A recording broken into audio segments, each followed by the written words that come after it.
Good morning.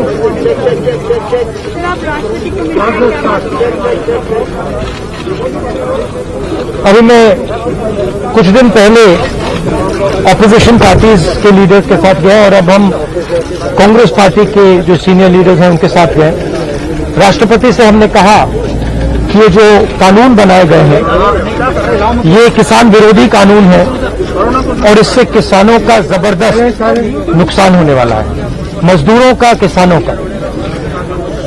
सरकार ने कहा था कि ये कानून किसान के फायदे के हैं और देश को दिख रहा है कि किसान कानून के खिलाफ खड़ा हुआ है।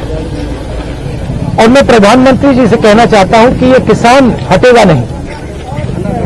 प्रधानमंत्री को ये नहीं सोचना चाहिए कि किसान और मजदूर घर चले जाएंगे, नहीं जाएंगे जब तक ये कानून वापस नहीं लिया जाएगा। जॉइंट सेशन कीजिए और कानून को एकदम वापस लीजिए, क्योंकि किसान वापस नहीं जाने वाला है। और हम सब, विपक्ष की सब पार्टियां किसानों के साथ, मजदूरों के साथ खड़े हैं और खड़े रहेंगे। जिस प्रकार से यह कानून पास किया गया वो भी बिल्कुल गलत था। बिना डिबेट किए, बिना किसानों से चर्चा किए, बिना मजदूरों से पूछे ये कानून ऊपर से थोप दिए गए हैं और इन कानूनों को हटाना ही पड़ेगा, विद्रोह करना ही पड़ेगा।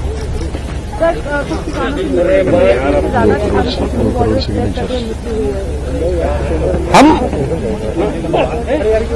3 लोग राष्ट्रपति के पास गए हैं, बट हम करोड़ों सिग्नेचर्स लेके गए। हम किसान की आवाज राष्ट्रपति जी को तक ले गए। सर्दी का मौसम है और पूरा देश देख रहा है कि किसान दुख में है, दर्द में है और मर भी रहे हैं। प्रधानमंत्री को सुनना ही पड़ेगा। और मैं एडवांस में चीज बोल देता हूं। मैंने कोरोना के बारे में बोला था कि नुकसान होने जा रहा है। उस समय किसी ने नहीं बात सुनी और आज मैं फिर से बोल रहा हूं, किसान के सामने, मजदूर के सामने कोई भी शक्ति नहीं खड़ी हो सकती है। अगर प्रधानमंत्री जी ने कानून वापस नहीं लिए, सिर्फ बीजेपी को नहीं, सिर्फ आरएसएस को नहीं, देश को नुकसान होने जा रहा है। राहुल जी, बार बार बीजेपी की तरफ से कहा जा रहा है कि ये जो किसान बैठे हैं ये नक्सल हैं, खालिस्तानी हैं, विपक्ष इन्हें बरगला रहा है। इस तरह के आरोप लग रहे हैं। देखिए,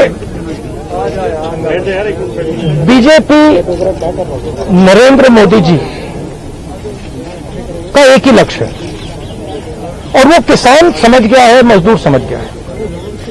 लक्ष्य है कि उनके आसपास जो 2, 3, 4 बड़े क्रोनी कैपिटल्स हैं, उनके लिए पैसे बनाने का काम नरेंद्र मोदी जी करते हैं। जो भी नरेंद्र मोदी जी के खिलाफ खड़े होते हैं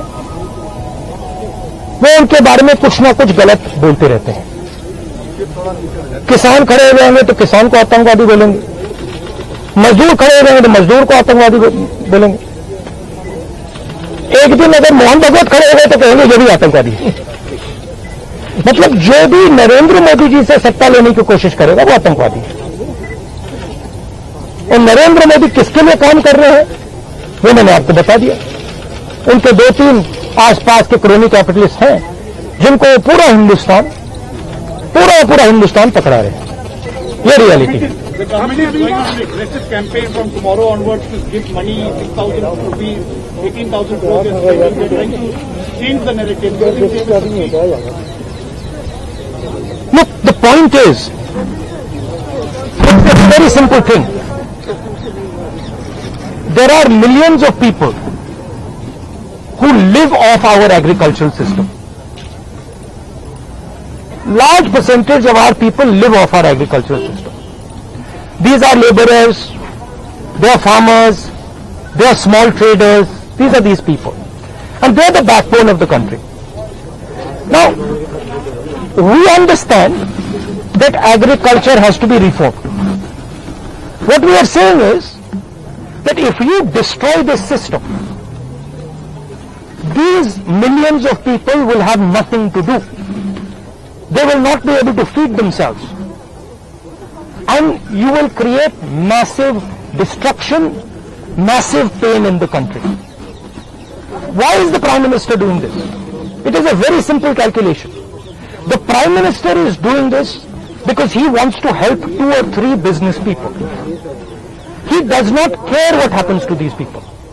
He will construct whatever narrative he has to construct to make sure that the wealth transfer that is taking place to 3 or 4 people continues. He will call people terrorists. He will call people anti-nationals. He will call people criminals. He will do whatever he has to do to transfer the wealth from these people, the backbone of this country, to those people, 3 or 4 of them, 5 of them. That's the crux. And we are fighting this. We are saying that in India, where you have destroyed the agricultural system, will not function. Just like I said, take Corona seriously. Corona is going to kill people in massive numbers if you do not act. At that time they said, scaremongering. Now they are not saying scaremongering. When I suggested to the Prime Minister that do not do this in a centralized way, give power to the chief ministers, he didn't do it. He caused thousands and thousands of people to die because he didn't do it. And then afterwards, after I said it in the press conference, he did it. So the point is, you have an incompetent man who is controlled by certain other people. This is what India has to understand. This is what all youngsters have to understand.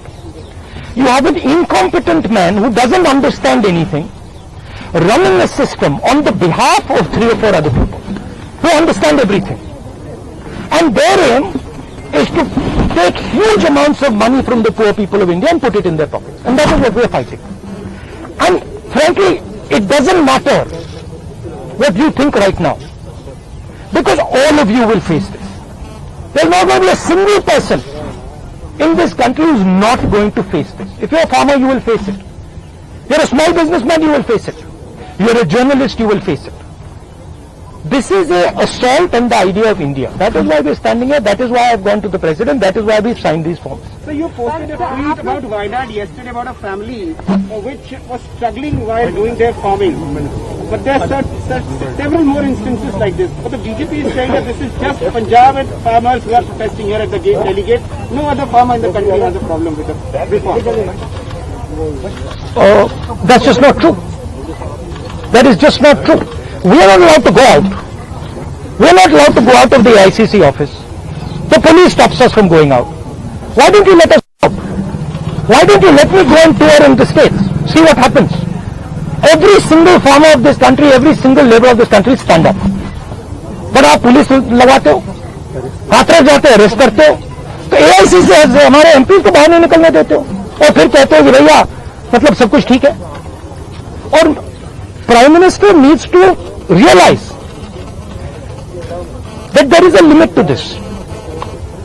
आपने थोड़ा सा करना है, आपने 2-3 लोगों की मदद करनी है, थोड़ा सा करना है, आप कर सकते हो. बट जिस प्रकार से नरेंद्र मोदी कर रहे हैं, मैं फिर से दोहरा रहा हूं, हिंदुस्तान के किसी भी युवा को रोजगार नहीं मिलेगा. सारे छोटे बिजनेस, सारे मिडिल साइज बिजनेस खत्म हो जाएंगे. और दूसरी बात याद रखिए, जिस चीज को आप सब भूल गए हैं, चाइना बॉर्डर पे बैठा है. चाइना ने हिंदुस्तान की हजारों किलोमीटर जमीन छीन ली है. प्रधानमंत्री उनके बारे में क्यों नहीं कहते? उसके बारे में चुप क्यों है? तो मेरा कहना है कि पूरा का पूरा कॉम्बिनेशन बन रहा है.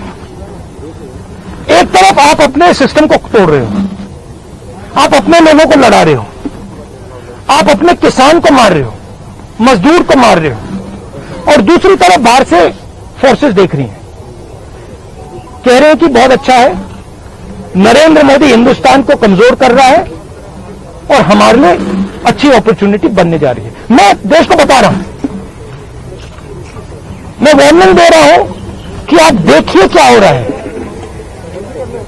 और मैं आपको भी कह रहा हूं, प्रेस वालों को भी कह रहा हूं, मैं समझता हूं कि आपको सैलरी मिलती है और आपके लिए बहुत मुश्किल है, मैं समझता हूं बात, इसलिए आप नहीं कह पाते जो आपको कहना है, मगर आपके देश को, हमारे देश को बहुत जबरदस्त नुकसान होने वाला है।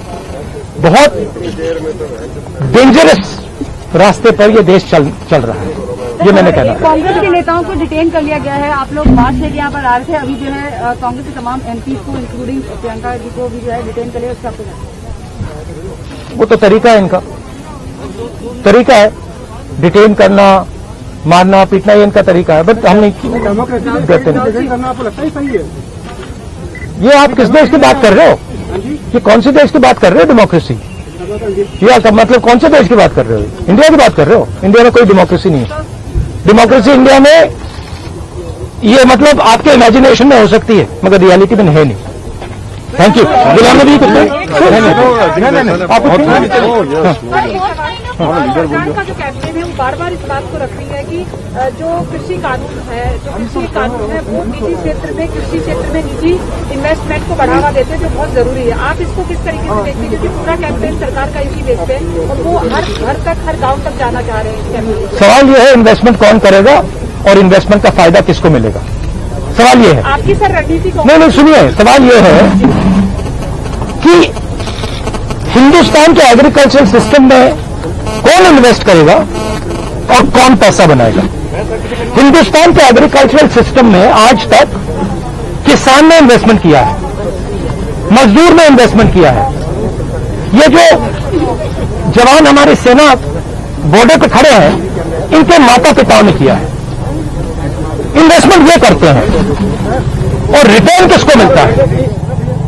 रिटर्न 2-3 उनके उद्योगपति मित्रों को मिलता है। ये पूरा देश जानता है। राहुल गांधी लगातार अपनी पूरी बातचीत में ये बताना नहीं भूलते कि कोरोना के वक्त में उन्होंने पहले आगाह किया था कि किस तरीके से एक सुनामी बनकर ये बीमारी आएगी और नुकसान पहुंचाएगी। अब उसी बात को वो किसानों के आंदोलन से जोड़ रहे हैं कि देखिए, मैं आपको आगाह कर रहा हूं कि किसानों का आंदोलन रुकने वाला नहीं है, आपको किसानों की बात सुननी ही होगी, चाहे कुछ हो जाए।